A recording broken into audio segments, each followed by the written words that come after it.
예, 돼야만 하는 단 한 가지 이유를 붙들라. 돼야만 하는 단 한 가지 이유를 붙들라라는 제목으로 하나님 말씀 증거하도록 하겠습니다. 사울의 아들인 요나단을 생각하면 가슴이 아픕니다. 이렇게 마음이 먹먹해지는 것을 느끼게 됩니다. 왜냐하면 평생 아버지 사울과 또 친구 다윗 사이에서 갈등했던 인물이기 때문에 그렇습니다. 평생 아버지를 모반하지도 못했습니다. 아버지를 떠나지도 못하고 버리지도 못하고 그렇다고 따르지도 못하고 또 다윗과 함께 도망치지도 못하고 그냥 죽을 때까지 아버지 옆에 있으면서 죽기도 아버지하고 같이 죽었습니다. 길보아 전투에서 같이 죽으면서 다윗을 그리면서 죽었던 그런 인생이었다는 것입니다. 아버지 옆에서 항상 다윗을 변호하다가 또 우리 본문 보세요. 창에 찔려 죽을 위기까지 처하기도 합니다. 그러니까 요나단의 자리는 갈등의 자리였다라는 것입니다. 다윗과 요나단 가운데 누가 더 힘들었다고 생각하십니까? 어떤 사람은 그래요. 요나단이 뭐 힘들었겠냐고. 왕자인데 도망다니는 다윗이 힘들었지. 물론 외적인 부분에 놓고야 볼 때 다윗이 힘들었겠지만 종합적으로 심정적인 것까지 따진다 그러면 요나단이 훨씬 더 힘들었을 것 같습니다. 요나단은 평안이었고 행복하지 않았을 것이고 평생 이 갈등이었다는 것입니다. 어찌 보면 이 요나단의 인생은요, 세상 속을 살아가는 우리 크리스찬들과 너무 닮았다고 생각을 합니다. 우리도 갈등이 있잖아요. 직장 생활과 우리 신앙 생활에 갈등이 있고 또 가정과 직장 이런 갈등이 있지 않습니까? 선교를 할 것인가 사업을 할 것인가 매 순간마다 갈등이라고요. 우리 다음 주에 떠나게 될 네팔 선교 갈 것인가 말 것인가 이렇게 교회 다니면서 계속해서 이렇게 선교를 못 가도 되는 것인가 아니면 교회로 옮겨야 될 것인가 별 생각 다 하지 않습니까? 그렇잖아요. 갈등 계속 오니까 요나단 같은 이런 생각들을 하게 된다는 것입니다. 직장 가면 직장의 논리가 있고 교회 오면 또 교회 크리스찬의 논리가 있는 것 같이 보이고 두세 개가 아니라 그러는데 실제로는 두세 개 같이 보입니다. 갈등 속에 살아가고 있다라는 것입니다. 우리가 이 땅을 살아가면서요, 이 요나단 같은 사람은 이제 넘버 2거든요. 눈에 잘 띄지도 않습니다. 근데 갈등하는 거예요. 무슨 가치가 있을까 이런 생각을 하기도 합니다. 또 하나는 잘하면은 당연한 거고요. 못하면은 굉장히 욕먹는 자리이기도 하다라는 것입니다. 그러니까 참 힘든 거죠. 축구를 친다 그러면 수비수죠. 잘하면 당연한 거고요. 못하면은 쟤 때문에 졌다 이러는 게 그런 축구의 수비 같은 모습입니다. 근데 우리 인생을 살 때 공격수는 몇 명 안 되잖아요. 다 매 순간마다 갈등하면서 눈에 띄지도 않습니다. 신앙의 결정을 내려야 되고 하나님과 동행하는 것을 내려야 된다는 것입니다. 우리 교회에서 가장 음지에서 일하는 것 중에 하나가 찬양할 때 자막해 주는 거예요. 자막. 여러분 자막은 예술인 거 아시죠? 이 자막에 한 번 화면에 몇 글자가 들어가느냐 이게 센스 없는 사람이 하면요 미쳐요. 꽉 채워가지고 먹지같이 만들어가지고 찬양 망치거나 또 한 줄씩 집어넣어가지고 정신이 없거나 이게 원래 다음 구절로 넘어가기 직전 0.05초 사이에 딱 집어넣어야지 되는 거예요. 그 호흡이 조금만 틀려도요 막 짜증이 올라오고 막 그래요. 그거 아세요? 우리가 되게 자막 잘하는 편입니다. 거의 예술가예요. 드럼 치는 박자 감량보다 더 리듬감이 있지 않으면 못하는 게 자막입니다. 근데 잘 보세요. 자막 잘할 때 칭찬해줘요? 지금 한번 칭찬해 줄까요? 되게 잘하거든요. 예. 근데 그런 얘기 잘 안 하잖아요. 못할 때만 뭐 하는 거야? 이러지. 잘할 땐 다 당연하다 그러잖아요. 그래서 자막도 실수할 때 이렇게 입력을 할 때 실수했던 얘기들 되게 많이 있지 않습니까? 자막 실수. 아니 99.99% 다 잘했을 건데 자막 실수했던 것들은 기억에 되게 남잖아요. 주님의 십자가 나도 지고 이걸 어떤 사람이 잘못했대. 잘못 위아래니까 누님의 십자가 나도 지고 이래가지고 문제가 됐다 그러고 또 어떤 사람은 예수는 왕, 예수는 주를 예수는 왕, 예수는 중이라고 했대죠. 그래서 기독교의 불교화를 이끌어가는 사람이 있었고. 지난번 우리 찬양할 때도 불렀잖아요. 띄어쓰기 잘못하면 이상해지죠. 마음이 상한 자를 고치시는 주님인데 마음 이상한 자를 고치시는 주님. 또 그때 은혜가 되기도 해요. 마귀들과 싸울지라를 나귀들과 싸울지라. 이거는 18금에 해당되는 건데 목마른 사슴 있잖아요. 시냇물을 찾아 할 때 목마른 가슴 시냇물을 찾아 이래가지고 쫓겨났다는 얘기도 있고 내가 그런 얘기 들어봤거든요. 잘 보세요. 이게 잘할 때는 문제 없는데 잘못한 거 이게 한 번쯤 잘못했을 거 아니에요. 근데 이게 뇌리에 탁 박여가지고 저 사람은 저런 식으로 실수를 했던 사람이다. 이렇게 남는 게 인생이라는 거예요. 요나단이 아마 이런 인생을 살았던 것 같습니다. 잘하면 당연한 거고 아닌 거에 대해서는 갈등했는데도 불구하고 드러나지도 않는 인생. 그래서 인생이 복잡해지는 거예요. 이렇게 갈등 가운데 있는 요나단이 어떻게 이렇게 평안한 가운데 이렇게 능력 있게 이걸 헤쳐나갈 수 있었던가? 답은 이거예요. 한 분 하나님만 바라봤기 때문에 그래요. 우리도 마찬가지입니다. 우리도 갈등이 있고 막 복잡하지 않습니까? 복잡을 해결할 수 있는 길은 한 분 하나님만 바라보는 거예요. 그래서 하나님이 한 분입니다. 그걸 믿으면은 세상이 하나겠죠. 우리 세상이 여러 개 같이 보이는 이유가 뭐냐면 한 분 하나님을 잊어버리기 때문에 그래요. 하나님이 한 분이다라는 것을 믿는 그 순간에 세상이 하나예요. 그래서 하나님이 한 분이니까 교회에서도 하나님이고 직장에서도 하나님이에요. 이스라엘 백성들 같으면 예루살렘에서도 하나님이고 바벨론의 포로로 끌려갔을 때도 하나님이에요. 하나님이 한 분이면 세상도 하나예요. 근데 하나님을 쳐다보지 아니하고 이제 예배드리는 성도들도 마찬가지예요. 교회 와서 보면은 사람이 보이기 시작해요. 그러면 교회에서 여러 가지 체험을 합니다. 그죠? 분노 체험도 하고 시기 체험도 하고 뭐 평안 체험도 하고. 그러니까 하나님 한 분을 쳐다보지 않으면은 사람 쳐다보면은 세상 쳐다보면은 이게 복잡해지는 거예요. 율법사가 서기관이 예수님 찾아왔습니다. 찾아와서 이렇게 대화를 하는데 율법사에 대해서 예수님이 이렇게 생각하는 거예요. 너 이렇게 복잡하게 사니? 제사장 만나면 제사장 논리로 살고요. 로마 사람 만나면 로마 사람 논리로 살고 부자 만나면 부자 논리로 살아요. 그러니까 정신이 없는 거예요. 근데 그 서기관이 와가지고 묻는 거예요. 그 계명 중에 뭐가 제일 큽니까? 몰라서 묻는 거 아니겠죠. 이건 뭐 유대인들의 상식이잖아요. 근데 예수님께서 이 말씀을 하시기 바로 직전에 뭐라고 얘기하느냐? 마가복음 12장 29절 보니까 이스라엘아 들으라. 주 곧 우리 하나님은 유일한 주시니라. 예수님이 뭘 강조하냐면 하나님이 한 분이잖아. 이게 맑게 알아듣죠. 너는 마음을 다하고 목숨을 다하고 뜻을 다하여 하나님 사랑하라. 그 이전에 하나님은 유일한 주시라. 이건 질책이에요. 너 서기관 하나님 섬기고 산다 그러는데 왜 이렇게 복잡하니? 너 지금 복잡하잖아. 뭐 이렇게 정신이 없다 그래. 정신이 없다고. 여기 기웃 저기 기웃. 우리도 누구 장단에 춤을 춰야 될지 모른다 이런 소리 하잖아요. 왜 우리가 누구 장단에 어떤 장단에 춤을 춰야 될지 모르겠다 이러고 살아가는 거예요. 하나님 한 분이심을 바라보지 않으니까 휩쓸려 가는 거라고요. 서기관이 이제 그 얘기를 하는 거예요. 너 왜 그렇게 사니? 하나님은 유일하신 하나님이야. 하나님이 하나면 세계도 하나잖아. 근데 뭐가 복잡하게 되는 거야? 이 질문이라는 거예요. 요나단도요 굉장히 복잡한 것이 있었는데 이 복잡한 거를 해결하는 길은 딱 하나였습니다. 하나님은 한 분이시다. 그래서 세상도 하나라는 거예요. 그러니까 뭐 세상의 모든 것들이 다 정리가 되는 거죠. 제가 어떤 그 글 쓰는 작가의 글을 한번 읽어본 적이 있어요. 그분이 이런 얘기를 하더라고요. 자기가 이제 작가인데 자기 제자들 있지 않습니까? 글 쓰는 훈련을 시킬 때 보면은 시간을 많이 줘가지고 좋은 글이 나오는 게 아니라는 거예요. 이렇게 제한적인 충분한 시간을 주지 않을 때 오히려 글들이 나오더라는 거예요. 자기는 글 쓰게 만들 때 첫 번째 줄을 먼저 준대요. 그러니까 나는 용서한다 이런 글을 하나 준대요. 나는 용서한다. 이렇게 하나 주면 첫 줄만 줘놓으면 그다음부터 글이 막 줄줄줄 나오더라는 거예요. 그죠? 자기가 용서한다 그러면 용서하지 못할 이유가 있었던 사람들이 막 기억나잖아요. 용서가 안 되는 사람, 그래서 뭐 나를 왕따시킨 사람, 나에게 험담한 사람, 나를 괴롭힌 사람, 뭐 그런 사람들이 쭉 있는데 이걸 어떻게 용서하지 하면서 뭐 글들이 막 쏟아져 나온다는 거예요. 그죠? 한 줄도 못 쓰던 사람이 나는 용서한다 한 줄 딱 시작해 놓으니까 막 주르르 나오기 시작하더라는 거예요. 우리 인생도 그렇다고요. 하나님의 말씀이 뭔지 아십니까? 우리에게 한 줄 던져주는 거예요. 사랑하라, 용서하라. 그거를 믿음으로 받아들이면 그 다음부터 글이 쭉쭉 나오는 거예요. 내 인생 사는 게 쭉 나오는 거라고. 이걸 못 하는 거예요. 마귀가 하는 일이 뭔지 아십니까? 마귀가 우리로 하여금 이렇게 작가가 되지 못하게 만드는 거예요. 예술가가 되지 못하게 만드는 거예요. 이유가 뭐냐? 우리 가운데 대부분이 예술가가 아니지 않습니까? 예술가가 될 소질이 원래 어렸을 때 다 있었는데 못된 이유가 뭐예요? 예술가가 될 수 없는 수백 가지 이유를 생각하기 때문에 그래요. 저도 초등학교 5학년 때 전국대회에서 1등 했던 그림 실력이 있었거든요. 믿거나 말거나 하지만 정말 그랬어요. 얼떨결에 전국에서 1등. 이건 뭐 피카소 같은 사람이 될 거다. 그런 생각을 했는데 제가 미술가가 되지 않는 이유를 막 찾아냈어요. 우리 아버지도 아니고 어머니도 아니고 뭐 아무도 아니고. 그래서 예술가가 못 된 거예요. 화가가 못 된 거예요. 근데 어떤 것이 되는 사람을 보면 돼야만은 단 한 가지 이유를 붙드는 사람이 된대요. 하나님만 바라보면은 뭘 보냐면 안 되는 이유를 보는 게 아니라 하나님께서 나를 부르신 돼야 될 이유 하나를 보는 거예요.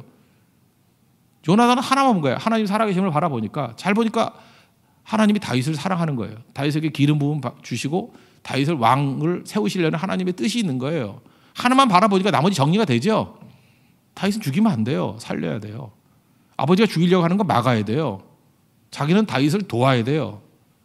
그리고 이후에라도 자기 후손들과 다윗의 후손 사이에 언약의 체결을 해야 돼요.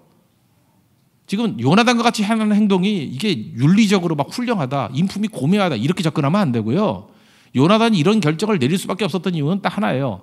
하나님 한 분이심을 바라보니까 나머지는 여러분이 살아도 요나같이 살게 될 거라고요. 이게 믿음이에요. 믿음이 없어놓으면요 평생이 갈등입니다. 이렇게 헷갈리는 거. 하나님 안 쳐다보니까 여기저기 쳐다보죠. 그걸 가짜라 그러는데 가짜의 특징은 두려움입니다. 가짜는 두려움이죠. 그죠? 뭐 어떤 일이 벌어질지 모르잖아요. 어떤 사람 만날지 모르잖아요. 세상에 경우의 수는 너무 많으니까. 가짜는 힘든 거예요. 여기 혹시 학력 가짜로 말하신 분 있습니까? 가짜 학력인 분들은요 학력 얘기만 하면 덜컹덜컹 하는 거예요. 가짜 실력인 사람 있죠. 실력이 없는데 있는 척하는 사람 있죠. 뭐 일본어 하나도 모르는데 뭐 일본어 하는 척하고 이런 사람 있죠. 일본 사람 만나면 도망치는 거예요. 지금은 별로 없는 것 같은데 제 어렸을 때는 그런 적이 한국이 굉장히 가난했거든요. 판잣집 이런 거 되게 많았거든요. 이번 뭐 말레이시아 선교 같은 데 갔을 때 난민촌 같은 거 뭐 이렇게 수중 마을 같은 데 보면 야 저런 데 어떻게 사나 그러는데 제 어렸을 때 청계천에 그런 사람들 많았어요. 판잣집이 그런 거였거든요. 뭐 자세히 보면 안에 다 들여다 보이고 그게 우리 삶이었는데 젊은이들이 잘 모르는 것 같아요. 그죠? 그러다 보면은 그런 애들들 가운데 좀 똑똑한 애들이 있잖아요. 그래서 자기 집 들어가는 걸 너무너무 싫어했어요. 그래서 부잣집 앞에 이렇게 머무르고 있다가 마치 부잣집 자녀인 양. 근데 사실은 가난한 게 나중에 뭐 알려지게 돼서 부끄러워하고 막 이런 게 있었어요. 그게 가짜거든요, 가짜. 여러분 인생 가운데 지금도 두려움이 있다는 건 뭐냐면 가짜이기 때문에 그래요. 내가 아닌 가짜로 살면 두려운 거예요. 우리 요즘은 SNS 시대 아닙니까? 점점 가짜로 살기가 참 쉬워지죠. 두 가지 현상이 보이는 것 같아요. 제가 뭐 페이스북이나 이런 걸 보면은 좋아 보이는 것들은 자꾸만 드러내려고 그래요. 뭐 그렇게 맛있는 거 먹고 뭐 멋있는 데 가고 뭐 특별히 여자분들 해외 여행 가면 일일이 다 찍고 먹으면 먹기 전에 다 찍고 옆에 그릇까지 찍어가지고 올리고 막 이러는 것 같아요. 자기 각도 예쁠 때 찍고. 근데 좋아 보이지 않는 건 다 감추는 것 같아요. 그러니까 계산된 나죠. 있는 그대로 내가 아니라 계산된 나예요. 계산된 나는 가짜거든요. 여러분 어떤 사람이 진짜인지 아닌지는요 이렇게 전화 걸어서 나오라 그러면 알아요. 10분 안에 나오는 거는 진짜로 사는 인생이에요. 근데 못 나오는 사람들 있죠. 얼굴이 화장 다 해야 되고 막 이러는 거. 동의를 안 하시는데 그거 가짜잖아요. 그게 무슨 진짜예요. 이거 단면이지만 우리 인생의 많은 부분이 그래요. 가짜로 살 땐 두려운 거예요. 갑자기 전화 오는 거, 갑자기 들이닥치게 다 두려운 거예요. 진짜일 때는 그게 어렵지 않거든요. 그냥 있는 그대로 모습으로 나갈 수 있기 때문에. 하나님 한 분만 바라보고 살아가는 건 다 진짜거든요. 진짜가 되면은 일단 두려움이 사라져요. 다윗 보세요. 그 광야에서 헤맬 때에도 천만이 나를 둘러친다 할지라도 난 두려워하지 않습니다. 이러잖아요. 사울은 모든 것을 다 갖고 있다 할지라도 두려워하잖아요. 가짜기 때문에 그래요. 그래서 여러분 이렇게 생각하면 돼요. 내가 지금 자꾸 두려움이 있다 그러면 내 믿음이 가짜예요. 주님 바라보지 않고 교회 와서도 지금 옆 사람 쳐다보고 뭔가 그 사람들의 시선에 매달려 있기 때문에 그런 거예요. 그 예배가 아니거든요. 하나님 앞에 진정으로 나아가게 되면 이런 거 다 이길 수 있다는 것입니다. 요나단 이 복잡한 인생 가운데 그 인세인이 심플, 미치듯이 심플하게 살았던 이유가 뭐냐? 하나님을 바라봤기 때문에 그래요. 그러니까 인생의 모든 것들이 정리가 되면서 이렇게 흐름이 정리가 되고 이기게 되더라는 것입니다. 하나님만 바라보면 어떤 일이 벌어지게 되냐면은 주변 사람들이 사라져요. 사람 너무 인식하고 요즘에 뭐 비교의식 이런 얘기를 하는데 한 분 대신 하나님만 바라보지 않으니까 문제가 되는 거예요. 그래서 우리의 싸움이 적과의 싸움이 아니라는 걸 깨닫게 돼요. 하나님만 바라보면. 자꾸만 누구 미워하고 싸우려고 그러는 사람들 보면 하나님 앞에 서지 않았기 때문에 그래요. 결국 우리의 싸움은요 하나님 앞에서 나예요. 나하고 싸우는 거예요. 새벽에도요 나를 안 깨워주는 엄마가 문제가 아니에요. 빨리 일어나고 싶은 내가 있고요 더 자고 싶은 나가 있어요. 나와의 싸움이에요. 내 안에 두 개가 있죠.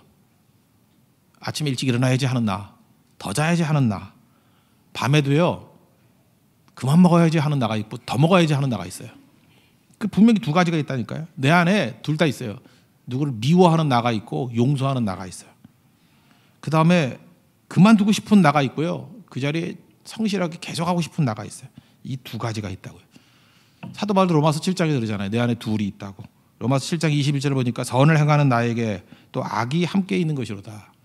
그죠? 이게 내 마음의 속사람으로 하나님 법을 즐거워하는데 또 다른 법이 있대요. 오라 나는 공고한 자로다 그러잖아요. 하나님 앞에 서 있는 사람이 로마서 7장 고백을 하는 거예요. 하나님 앞에 서 있으면은 대적 얘기를 안 해요. 나를 핍박하는 사람 얘기를 안 해요. 내 얘기를 한다고. 내 안에 두 내가 있대요. 그래서 내가 나와 싸우는 거예요. 이게 하나님 앞에 선 사람의 특징입니다. 요나단은 외부와 갈등하지 않아요. 자기와의 싸움을 벌이고 있어요. 내가 하나님 앞에 순종하는 나로 서기 위해서 필요한 게 뭐죠? 내 힘으로 안 되잖아요. 그래서 성령 의지하는 거예요. 성령을 의지하면서 성령이 주관해 주시기를 원하는 거죠. 로마서 8장 2절 보니까 예수 안에 있는 생명의 성령의 법이 죄와 사망의 법에서 너를 해방하였습니다. 그러니까 내 인생을 주관해 주십시오. 이끌어가 주십시오. 제가 얘기했잖아요. 여러분들 여기 있는 보통의 사람들 자녀 못 키워요. 이 처녀 때 보면은 되게 이기적인 사람들 있잖아요. 거의 막장 인생을 사는 애들. 정말 저런 인간이 다 있나. 도저히 애 못 키워요. 근데 하나님이 애를 키우게 만들기 위해서 뭐를 부어주냐면 사랑을 부어줘요. 모성애라는 사랑. 모성애를 부어주면요. 그런 막가는 인생이 애를 키워요. 자기 잘 거 안 자고 애를 키운다니까요. 우리 남자애도 마찬가지예요. 제가 어떤 형제 하나 보니까 늙은맣게 애를 하나 임신했어요. 지가 임신한 게 아니라 부인이 임신했는데. 예. 저한테 뭘 보여주는 거예요. 뭘 보여주냐 했더니 애기 사진이래. 1cm래. 그래서 자기를 닮았대. 별 미친놈 다 있네 그랬지. 아니 무슨 덩어리 하나인데 뭘 닮아 담기는 뭐가 보인대. 보이긴 뭐 점이에요 점. 그리고 이건 정말 가슴 아픈 일인데 울어요. 뭘 보고 우냐면 아기 그 심장 소리를 요즘에 또 녹음해 주더라고. 그걸 들으면서 들으래. 울어. 진짜 울어요. 눈물이 뚝뚝 떨어면서. 애가 심장이 뛰고 있대. 살아있는 애는 다 뛰고 있는 거거든요. 근데 그런 마음을 왜 줬을까요? 하나님이 그 마음을 주니까 보호하고 사랑하고 희생하려는 마음이 있는 거죠. 이게 하나님 주시는 마음이에요. 내 안에 두 가지가 있는데 내가 선택하는 거 아닙니다. 하나님만 바라보면 하나님께서 우리에게 성령을 주셔서 하나님께서 기뻐하시는 소욕을 향해서 나아가게 만드는 사랑을 부어주신다는 거예요. 요나단의 이 행동은요, 주님 바라볼 때 나오는 행동이지 이거 결심으로 되는 거 아니에요. 이건 윤리로 되는 거 아니에요. 인품으로 되는 거 절대로 아니라는 것입니다. 하나님 만나면 성령께서 이렇게 우리를 주관해 주신다는 거예요. 하나님 만나면 그 다음에 나타나는 생각이 뭐냐 하면은 크게 보면 이건 경험적으로 하는 건데 내 좌표가 보여요. 그리고 쪼개져요. 이 좌표라는 게 뭐냐 하면 내가 어디 서 있는지를 깨닫게 된다는 거예요. 이 메타 디스코스라고 그랬죠. 하나님의 거대 담론. 우리는 맨날 좁은 데서 살아요. 제가 대표적인 게 옛날에 여러분 소설 동의보감 이런 거 보셨습니까? 제가 재밌게 봤었는데 그 동의보감을 보면은 거기에 허준이 나오는데 허준은 미창한 출신이에요. 서자 출신이에요. 근데 그의 꿈은 뭐냐 하면 눈앞에 뭐 상중하 세 권으로 되어 있는데 앞부분에는 유이태라는 사람을 만나서 유이태 밑에서 인정받는 거, 그 아들보다 더 인정받는 거, 이게 꿈이에요. 그러니까 고세계예요. 유이태가 세계 전체고 유이태에게 인정받는 거. 조금 더 성장하고 나니까 유이태가 아니라 이제 내의원에 들어가는 게 목표예요. 내의원에 들어가는 거, 그게 그 세계예요. 그래서 세상은 둘 중에 하나예요. 내의원에 들어간 사람과 못 들어간 사람. 그렇게 묘사가 돼요. 우리가 소설 읽으면 거기에 쭉 빨려 들어가요. 그러다가 내의원에 들어갔어요. 내의원에 들어가면 거기에 단지 아니에요. 거기 그 어이 양예수라는 사람인데 그 가까운 사람과 먼 사람. 그래서 거기에 또 갈등이 되게 많아요. 근데 우리는 아다시피 여러분들 그 궁중에서 어이가 그렇게 중요한 역할입니까? 영의정, 좌의정, 우의정도 있고 그죠? 여러 재상들이 있잖아요. 사실은 그 어이 쪽은 굉장히 작은 부분이죠. 그런데도 불구하고 그렇게 좁은 거예요. 유이태라는 세계, 내의원이라는 세계, 그 다음에 어이라는 세계, 사실은 그 되게 작은 건데 거기서 올망졸망하고 살아가는 거라고요. 근데 하나님을 만나면요, 이 세계가 쭉 올라가서 내가 어디 있는지가 보여요. 그래서 이런 쓸데없는 데서 헤매고 있는 인생에서 내가 전체적인 구도에서 내가 누군지를 보게 돼. 영적 좌표를 보게 된다고요. 그래서 아담이 범죄했을 때 하나님 만나죠. 아담아 내가 어디 있느냐. 이 영적 좌표 얘기거든요. 가인이 아벨 죽이고 난 다음에 하나님 뭐라 그래요? 내 아우가 어디 있느냐. 좌표 얘기예요. 하나님 만나면요, 갑자기 하나님의 시각으로 쭉 올라가서 내가 어디 서 있는지를 보게 된다고요. 그러면 아프죠. 그래서 어찌할꼬 그렇게 나온다고. 이거 어떻게 해? 내가 벼랑 끝에 있네. 이거 사망을 향해 나아가네. 어찌하지? 그래서 발을 동동 굴러요. 어찌합니까? 그래서 방향이 나오는 거예요. 주님이 알려주신 방향에 이제는 끌려가는 게 아니라 보고 가는 거예요. 좌표가 보이니까. 큰일 날 뻔했구나. 내가 멸망의 길을 가고 있었구나. 허망한 길을 가고 있었구나. 여러분들 하나님 만나지 못하면요.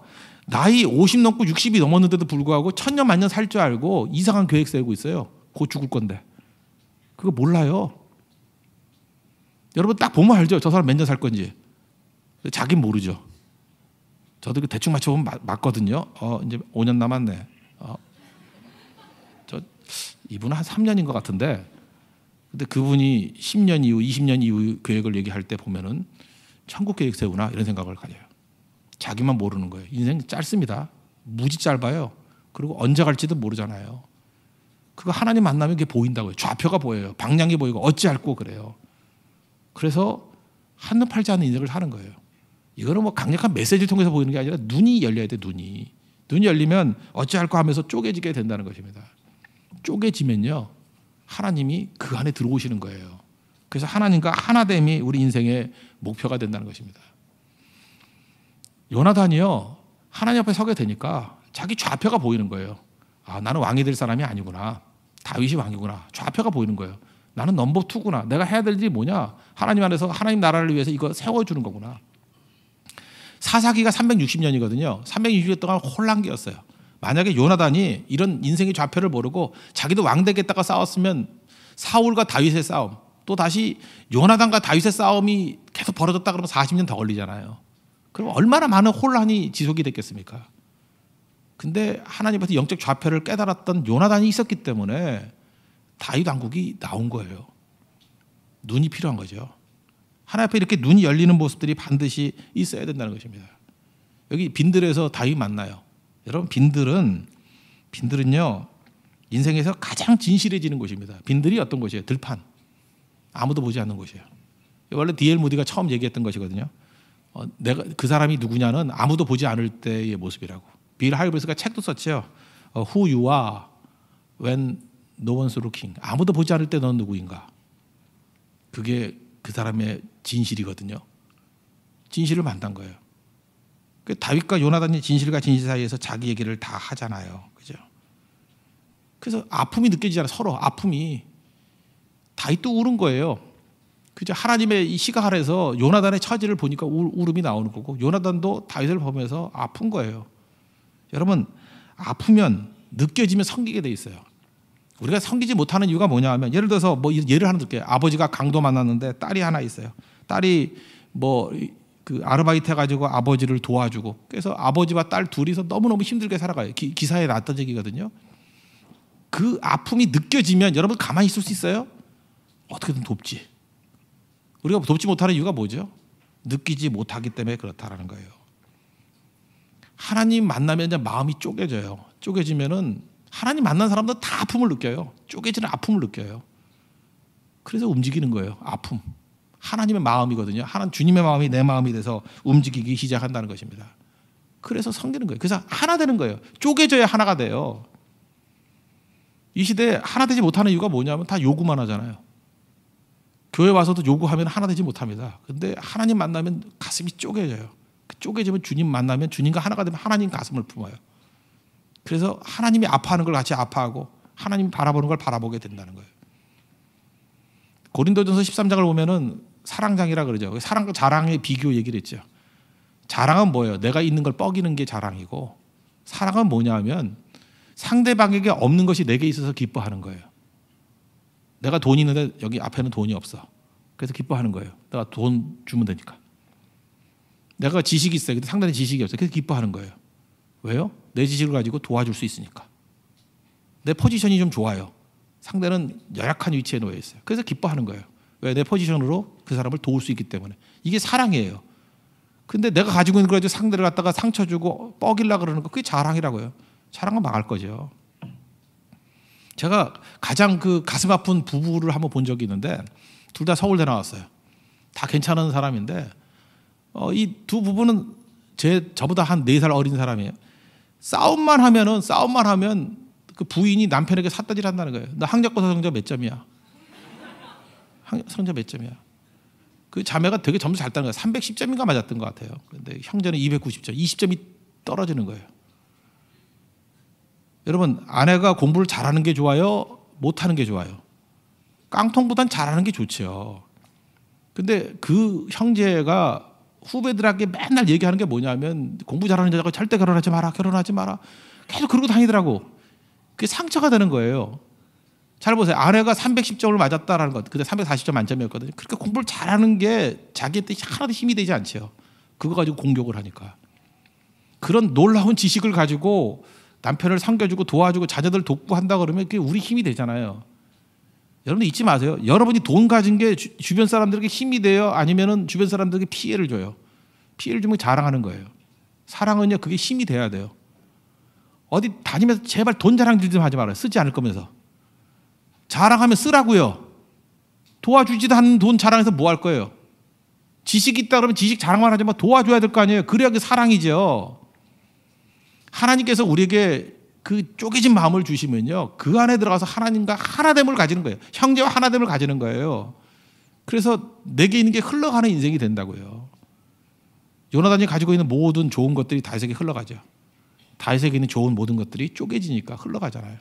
하나님과 하나가 되니까 하나님의 좋은 것들이 흘러가서 하나 되지 않습니까? 이게 예배라는 거예요. 그래서 요나단이 갈등 속에 살아갔지만 그가 해결했던 길은 하나님 바라보고, 하나님 바라보니까 쪼개짐과 좌표가 발견이 되는 거예요. 그래서 자기가 무슨 일을 해야 될지 하나님 마음을 가지고 바른 길로 가게 되더라는 것입니다. 그럼 여기까지 보면 이게 지금 이론같이 쉽게 되는 겁니까? 마귀는 뭐 놀고 있나요? 마귀는 계속해서 방해를 해요. 그래서 우리 인간 쪽 입장에서 볼 때 이것도 하나님이 주관하시는 거지만, 굳이 말한다 그러면 하나님께 막 나아가려고 하는 것들을 방해하는 게 있거든요. 장애물이 있거든요. 그래서 장애물을 뛰어넘는 것, 방해를 뛰어넘고 하나님께 가는 것을 성경은 믿음이라 그래요. 특별히 마가복음에 보면요, 그 믿음이 주제인데, 마가복음은 믿음이 왜 이렇게 없느냐 하는 게 3번 나오고요, 믿음의 모습이 뭔지에 대해서 3번 나와요. 이게 6번 표현이 나와요. 앞부분은 간단히 설명을 하면, 야, 왜 이렇게 믿음이 없니? 믿음이 없는 게 뭐냐? 하나님께 나아가지 못하는 거예요. 그래서 믿음이 없어서 하나님께 나아가지 못한다라고 말하는 것을 3번 얘기를 해요. 첫 번째는 4장 40절에 보면요, 마가복음에 거기 보면은 그 풍랑 가운데 막 쫄고 있죠, 제자들이. 그러니까 이렇게 무서워하느냐? 너희가 어찌 믿음이 없느냐? 이렇게 말씀하셔요. 믿음이 없어가지고 니네 헤매고 있는 거야. 그 얘기를 하시고, 그 다음에 9장 19절에 가면은 그 귀신 들리는 아들 못 고치는 사건 나오죠. 변호사 하는 데서 내려오셔서 예수님이 고쳐주시잖아요.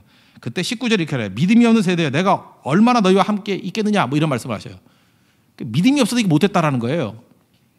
또 3번째는 부활 이후에 그 예수님이 그 먹는 데 오셔가지고 이렇게 얘기해요. 그들의 믿음 없는 것과 마음이 완악한 것을 꾸짖으시고, 부활하는 거 못 믿는 제자들을 이렇게 꾸짖는 얘기가 나와요. 믿음이 없기 때문에 부활도 못 믿는다는 거예요. 보고도. 이렇게 부정적인 얘기를 3번 나오시고, 그 다음에 믿음의 모습, 장애물이 있더라도 하나님께 예수님께 나아가는 게 믿음이라는 걸 보여주는 거, 그걸 3가지를 보여주고 있어요. 오늘 여러분 이 자리에 예배까지 나오셨죠. 이 예배까지 나오기 위해서 얼마나 많은 마귀의 방해가 있는지 알아요? 어저께 저녁부터 막 갈등했던 사람도 있고, 뭐 오늘 아침에도 못 갈 일이 있고, 막 어떤 때 방해가 있고, 그걸 뚫고 나오신 거라고요. 우리 인생도 마찬가지예요. 하나님과 하나 되기 위해서 나아갈 때 방해가 엄청나게 많은데, 방해가 없다라는 게 아니에요. 이기고 무조건 나가야 된다는 거예요. 그걸 믿음이라 그래요. 그럼 그때부터 역사, 하나님이 내 안에서 일하시는 이 워킹하는 일들이 보이게 된다는 것입니다. 마가복음에서 3가지를 보여주는데, 첫째는 2장에 나오는 그 중풍병 환자가 있는데 4명의 친구들이, 이게 사람 많으니까 지붕 뚫고 내리는 거 나오죠. 그때 그 친구의 믿음을 보시고, 믿음은 뭐예요? 이 공동체의 믿음이에요. 아무리 장애가 있다 할지라도 어떤 공동체가 좋은 교회예요? 주께로 가까이 주께로 가오니, 그냥 전체를 하나님의 뜻 가운데로 이끌어 가는 거예요. 하나님께 이끌어 나가는 공동체가 좋은 공동체, 그런 교회가 좋은 교회라고요.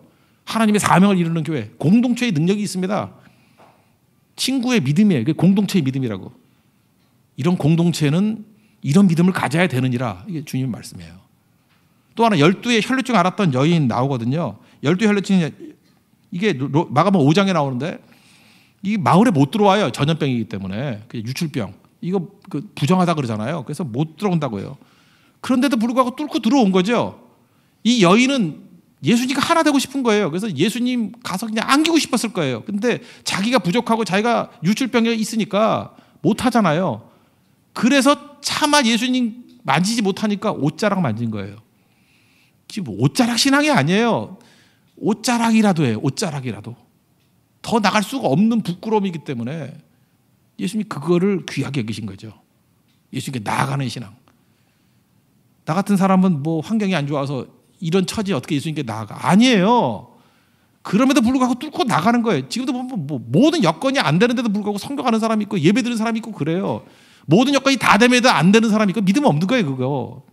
믿음은 그런 거예요. 장애와 난관을 뚫고 가는 거예요. 예수님과 하나됨을 누리는 거. 그걸 믿음이라고 인정한 거라고요. 마지막에 예수 십자가 지시기 직전에 여리고에서 바디메오가 나오죠. 바디메오. 여러분 당시에 이스라엘은 로마의 지배를 받고 있었는데 로마 사람들이 제일 싫어하는 게 뭐냐면 폭동이거든요. 반란이거든요. BC 62년에 폼페이우스가 갈릴리를 점령하고 있을 때 세금 내지 않겠다고 선동을 했어요. 제사장들이. 그 이유가 뭐냐면 그 동전을 보면은 앞에는 황제 가이사의 얼굴이 있고 뒤에는 가이사 엄마 얼굴이 있어요. 그래서 꼴 보기 싫다고 돈 내지 말자. 그랬더니 로마가 얼마나 무서운 나라인지 아십니까? 3개 군단이 6천 명이거든요. 18,000명을 끌고 와가지고 제일 먼저 했던 일이 뭐냐? 갈릴리 수도가 세포리스거든요. 세포리스라는 데 들어와가지고 뭐 히브리 말로는 지포리스라고 발음하는데 우리는 세포리스라고 발음하는 게 좋을 것 같아요. 세포리스에 들어와가지고 십자가 2,000개를 세웠어요. 그리고 닥치는데 잡아가지고 2,000명 다 십자가 매달아서 다 죽여버렸어요. 공포거든요. 지금 6월절 모였을 때도 로마 군인들이 들어와서 치안을 잡는 거예요. 분위기가 어수선한 거예요. 모이는 걸 되게 싫어하거든요. 근데 바디메오가 뭐라 그래요? 다윗의 자손이요. 이건 메시아라는 뜻이거든요. 이스라엘 왕이라는 뜻이거든요. 다윗의 자손이란 말을 제일 들으면 분노하는 게 로마거든요. 반란 세력이라고.